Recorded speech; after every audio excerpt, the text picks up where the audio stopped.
মাংসতের জন্য এখানে দিয়ে দিলাম বাটা মশলা, হলুদের গুঁড়া, মরিচের গুঁড়া, ধনিয়া গুঁড়া, গরম মশলা গুঁড়া, জিরা গুঁড়া,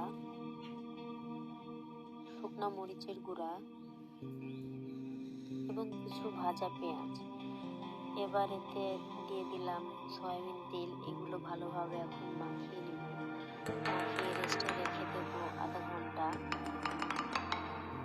হাঁসের মাংস মশলা দিয়ে মাখিয়ে রেখে রান্না করে খেলে অনেক মজা লাগে। এগুলো আমি এখন ঢাকনা দিয়ে ঢেকে রেখে দিলাম। এবার এতে কড়াই দিয়ে গরম করে মাংসগুলো এতে ভেজে নেব।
এগুলো নেড়ে চেড়ে ভালোভাবে আবার এখানে দিয়ে দিলাম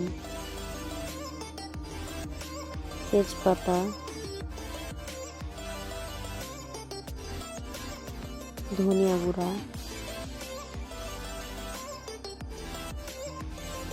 জিরে গুঁড়া, গরম মশলা গুঁড়া,